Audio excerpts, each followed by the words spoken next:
Well, hey everybody, it's TurdPolisher again, and I thought I'd give you another update. As you can see, I decided to take some advice of a fellow forum writer and take off all of the old filler, which is a good idea because it wasn't prepped very well. You could tell by all the little marks in it. Damn it! Anyway. It's kind of tough because I can't get a dolly in there, but I have been able to take out some of the dents with a little dent puller. And the way I work my dent puller is I'm using a slide hammer, but I don't use the slide portion of it. And what I mean by that is over here, maybe you can see it, maybe you can't, but this whole body line here was all hammered. The accident came in and really kind of pushed this whole section in, and there's a support beam on the inside of the door that keeps me from getting a dolly in there too. But over on this side over here, you can see how the body line was like an inch and a half, maybe 2-3 inches below that red stripe that used to have the molding where the body line is supposed to be. So what I've done is I've just drilled a series of little holes here, and all it is you probably know, I don't know why I'm telling you this, but probably just to hear myself talk. But anyway, the way I do it, it's quite simple. I just screw that in, and instead of reefing on it with a damn dent puller, a buddy of mine said that what you want to do is on a dent, you have high spots on the outside of your dent from the compression. So what I do is I just pull it back to relieve some of that tension, and then it's just a matter of tapping it with a hammer with some pressure on the rod, and this is going to release the tension and cause it to float back into where it's supposed to go.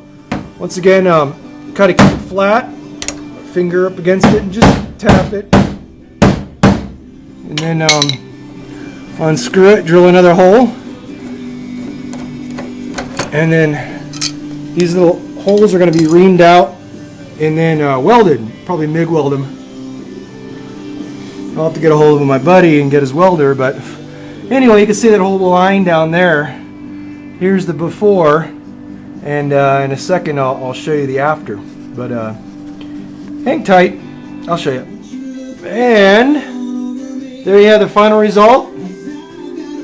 Kind of recreated that body line, moved it up, popped out that little crease that was in it, lightly tapping it along the way once I have tension on that little bar, and it looks alright. I'm sure when I go ahead and put the filler on and level it out, ream out the holes, and put on the 3 or 4 coats of slick sand, it'll really get it nice and sharp. But whoa, almost fell over there. But yeah, I have a gap over here I don't know what I'm going to do with. As you can see here, it's about quarter inch deep. I don't know how I'm going to fix it. I'll probably just have to bring this up. Looks like it's kind of low anyway. Yeah, bring it up with some filler to blend it in with that line.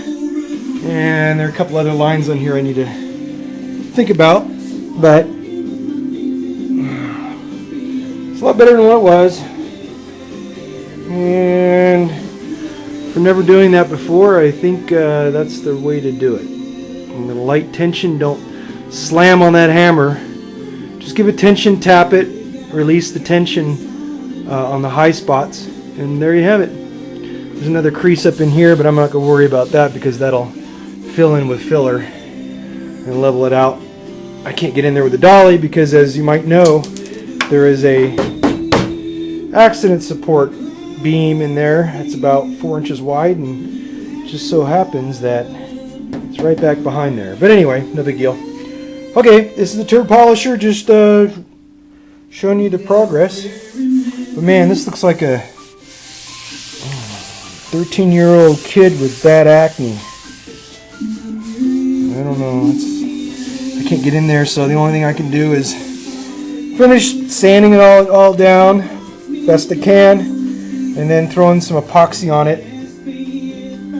That'll seal it, and then put the filler on top and go from there. But those little holes here will have to be reamed out, no big deal. And then I'll MIG weld them, grind them, a little filler on top. But yeah, I noticed a spot there, and after I dug into it, I got a little bit of cancer down there, but I'll figure out a way to cut that out, patch it up, call it good. If you guys have any ideas on how you've been successful in fixing something like that, let me know. If not, I'll just go to my handy dandy YouTube and get the answers from them, or maybe I'll just go to my guy I do some buffing for and ask him. He's been unavailable, but that's alright. It's working out. Got another patch, other area up here that I discovered. I don't know what the hell that is. It's a bad crinkle. So I'll have to grind out all that rust that's in there and put some rust converter on there and patch it up best I can. But yeah, looks like this whole quarter panel back here, this whole piece was replaced. Big old weld spot there, so it's high, and that's why they had the filler on here. But aside from the holes that I put in it, there weren't any holes. Just some little bits and pieces that need addressing, but I'll be able to weld those shut. Anyway, take it easy. See ya. Bye. TurdPolisher out. Hey everybody, it's the TurdPolisher again, here at Beer 30 in Redmond, Oregon, drinking my good old Pyramid Apricot Ale. Damn, I should get an endorsement for that one. Anyway, the process I'm working with now is wiping off a whole vehicle with the wax and grease remover, and then from there on out I don't want to touch the car at all. And I say that because your oils in your fingers are going to get in there and possibly make for poor adhesion for your paints. So from here on out, I was specifically told that rubber gloves, you need the rubber gloves. So what I'm going to do is just glide over the whole surface. And what I want to note are any low spots that I might see. And when I rub my hand over, I'm not using my fingertips to check for any kind of dent or anything like that, indentation, because it's going to be in your palm. You're going to feel that spot. See right there? There's a spot. So I'm going to reach up in my camouflage redneck hat, grab a pen, and I want to circle this whole area. And then we keep scanning on down. See, you don't even need to see for it, because all your touch is in your palm of your hand. When you come across a little low spot, once again, just circle it with a pen. This is looking too straight. Oh, there's an obvious spot because I didn't grind it out with the wheel yet, wire wheel. Finish up that area. You could obviously see that.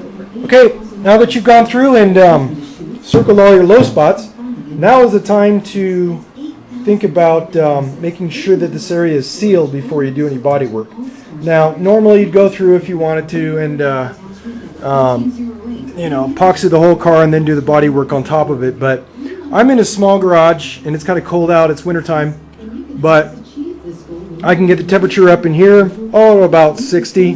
That's clearly not enough. So what I'm going to have to do is pull out my good old heat gun and mount it up. Find a way to mount it up. Maybe I'll use that shelf over there. Maybe I can find a way to rig that up. That shelf in the corner. Anyway, kind of rig it up so I can tape it and get the heat directly on the spots. So my idea is just to concentrate on the epoxy of just these areas right here, and then do my body work up on top of it. And then on top of all that body work, then I'll go ahead and I'll shoot my epoxy. It's just an easier way to get through the winter time and keep projects going. And I want to have this done by spring. So body work first, and then I'll work on the undercarriage. But for now, one step at a time. All right, this is the TurdPolisher. Just another tip for you. Once again, I don't know what the hell I'm doing. I'm just learning. But